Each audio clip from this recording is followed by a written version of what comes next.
প্রধানমন্ত্রীর বক্তব্যের সূত্র ধরে গভীর রাতে আন্দোলনে নামে কোটা বিরোধী ছাত্রছাত্রীরা। এরপরই বিশ্ববিদ্যালয়ে অবস্থান নেন ছাত্রলীগ ও যুবলীগের নেতাকর্মীরা। রাতে কোটা আন্দোলনকারীরা হলে ফিরে গেলেও গভীর রাত পর্যন্ত রাজু ভাস্কর্যের সামনে অবস্থান নেয় ছাত্রলীগ। এ সময় আন্দোলনকারীদের রাজাকার স্লোগানে ক্ষিপ্ত হয়ে কঠিন হুঁশিয়ারি দেন ছাত্রলীগের নেতাকর্মীরা। তবে সব হুমকি উপেক্ষা করেই সোমবার আবারও রাজপথে নামে কোটা আন্দোলনকারীরা। বিস্তারিত জানাচ্ছেন মোহাম্মদ সোহাগ বিশ্বাস। বাংলাদেশে যারা নৈরাজ্য তৈরি করতে যাবে, যারা আমাদের লাখো শহীদের রক্ত নিয়ে তামাশা করবে, রাজপথেই তাদের বিরুদ্ধে আমরা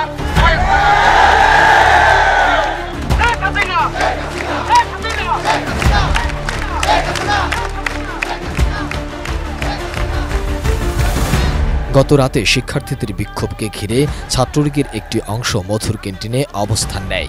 ছাত্রলীগের ঢাকা মহানগর উত্তর ও দক্ষিণ শাখার নেতাকর্মীরা মোটরসাইকেল করে লাঠি সোটা নিয়ে মধ্যরাত থেকে জড়ো হতে থাকে শাহবাগ এলাকায়। ছাত্রলীগ ছাড়াও আওয়ামী লীগ, যুবলীগ ও স্বেচ্ছাসেবক লীগের নেতাকর্মীরাও সেখানে অবস্থান করে।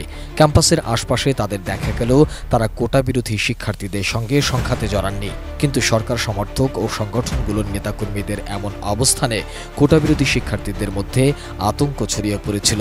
রাতে শাহবাগে বীর মুক্তিযোদ্ধার সন্তানদের একটি অংশ বিক্ষোভ করেছে। আন্দোলনকারী শিক্ষার্থীরা চলে যাওয়ার পর টিএসসি এলাকায় তথ্য প্রতিমন্ত্রী মোহাম্মদ আলী আরাফাত, যুবলীগের সাধারণ সম্পাদক মাইনুল হোসেন খান সহ আওয়ামী লীগ ও এর সহযোগী সংগঠনের নেতাকর্মীরা অবস্থান নেয়। আমরা বৈষম্যের বিরুদ্ধে, আমরা মেধার পক্ষে। এটার জন্য রাজাকার হওয়া দরকার নেই। মুক্তিযুদ্ধের বাংলাদেশে রাজাকার যারা হইতে যাবে এদের কোনো দাবি মানা হবে না।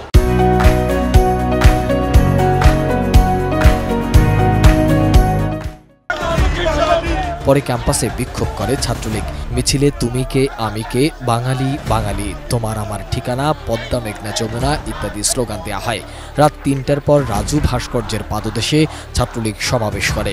ছাত্রলীগের সমাবেশে সংগঠনের কেন্দ্রীয় সভাপতি সাদ্দাম হোসেন বলেন, সোমবার থেকে বাংলাদেশের রাজপথে আর কোনো রাজাকার থাকবে না। প্রতিটি জেলা, মহানগর, বিশ্ববিদ্যালয় সহ শিক্ষা প্রতিষ্ঠানের নেতাদের প্রতি সুস্পষ্ট নির্দেশনা। দেশে যারা নৈরাজ্য তৈরি করতে চায়, যারা লাখো শহীদের রক্ত নিয়ে তামাশা করবে, রাজপথেই এর ফয়সালা হবে।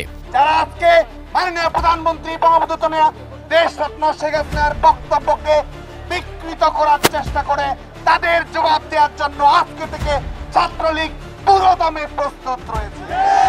আমরা তো বুঝতে পারি আন্দোলনের যৌক্তিক সমাধান সংস্কার কোনো কিছুই নয়। এদের সমস্ত ক্রোধ এই রাজাকারের বিবির বাচ্চারা সব শিবিরদের লক্ষ্য হচ্ছে মুক্তিযুদ্ধকে ঘৃণা করা। এদের লক্ষ্য হচ্ছে আমাদের শহীদদের লাঞ্ছনা করা। আজকে যারা নিজেরা বলছে আমি রাজাকার, আমি রাজাকার, তাদের জন্য বাংলাদেশ ছাত্রলীগ রাজাকার কোটা চালু করলো।